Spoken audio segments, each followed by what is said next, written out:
Hello guys, வணக்கம். நான் உங்கள் தளபதி ஹரிஷ் பேசுகிறேன். நான் இன்றைக்கி பேச காரணமான முக்கியமான ஒரு ஆள் தளபதி விஜய். தலைவரை பற்றி நான் எல்லா நிகழ்ச்சியும் பார்ப்பேன். எந்த டிபேட் நடந்தாலும் யார் என்ன பேசுகிறாங்கன்றதையும் நான் பார்ப்பேன். எனக்கு கிடைக்கிற டைமில் ஒர்க்குக்கு முடிஞ்சு அதில் நிறைய பிஸி டைமெல்லாம் இருக்குது.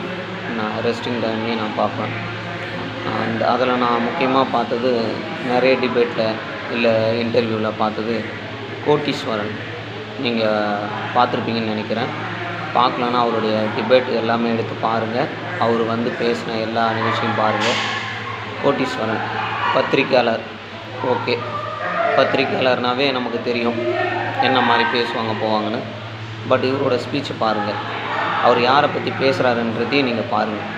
மற்ற கட்சிகளை காட்டிலும் நம்ம கட்சி தாவேகா, டிவிகே, நான் ஒரு டிவிகே தொண்டை. அதனால் எங்கள் தலைவரை பற்றி பேசினா எனக்கு கோவம் வரும். அந்த கோவத்தின் வெளிப்பாடு எப்படி காட்டுறதுன்னு எனக்கு தெரியல. அதனால தான் இந்த வீடியோ மூலிமா நான் அதை சொல்கிறதுக்கு வந்திருக்கேன். தயவுசெய்து இதை டிவிகே விர்ச்சுவல் வாரியர்ஸ் கொஞ்சம் கவனித்து அவர் கோட்டீஸ்வரன் பத்திரிக்கையாளருக்கு ஒரு தகுந்த ஒரு பாடத்தை கற்றுக் கொடுக்கணும்னு நான் வேண்டிக்கிறேன். அவர் இப்போ வரைக்கும் தாவேகா தலைவரை ஒரு மரியாதை நிமித்தம் இல்லாத வார்த்தைகளாகவே பயன்படுத்திக்கிட்டு இருக்கார். ஒரு இழிவான கீழே இறக்கி அவர் யூஸ் பண்ணுற வேர்ட்ஸ் எல்லாம் அப்படி தான் இருக்குது. நேரடியாக அவரை அசிங்கமாக பேசலனாலும் அவருடைய அந்த குறைத்து மதிப்பிடுற அந்த வார்த்தைகள், அது நான் சொன்னால் உங்களுக்கு புரியாது. நீங்கள் அவரோட வீடியோஸ் எல்லாத்தையும் எடுத்து பாருங்கள்.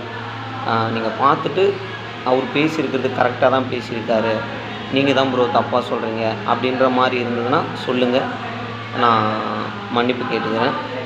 அதனால் அந்த விர்ச்சுவல் வாரியர்ஸ் என்ற டிவிகேவோட முக்கியமான பலம் இந்த கோட்டீஸ்வரன் பத்திரிக்கையாளனை நீங்கள் பார்த்து நீங்கள் செய்யக்கூடிய ரிப்ளையில் இதுக்கப்புறம் நம்ம டிவிகே தலைவரையும் நம்ம டிவிகே கட்சியையும் அந்த இழிவான அந்த கீழ்மட்டமாக பார்க்கறது பேசுகிறதுன்ற வார்த்தைகளை தவிர்க்கும்படி அவர் கொஞ்சம் கவனித்து விட்டிங்கன்னா நல்லாயிருக்கும்.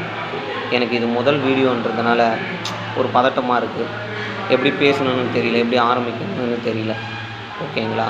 நான் சின்னதாக ஃபோட்டோ எடிட்டிங் இன்ஸ்டாகிராம் யூடியூப்னு போட்டுட்ருக்கோம். எனக்கு இந்த கோட்டீஸ்வரனுடைய வீடியோஸ் நான் டிபேட்லாம் பார்த்து எனக்கு கோபம் அதிகமாக வருது. ஏதாவது தப்பாக பேசிட்டேன்னா என்ன ஆகுறது? அது தலைவரை பாதிக்கல. ஏன்னா நம்மளை அப்படி வழி நடத்தலை நம்ம அண்ணா. அதனால தான் நான் உங்கள்கிட்ட ஒப்படைக்கிறேன். விர்ச்சுவல் வாரியர்ஸாக நீங்கள் அவரை பார்த்து அவருக்கு சரியான பதிலடி கொடுக்கணுன்னு நான் வேண்டிக்கிறேன். வணக்கம்.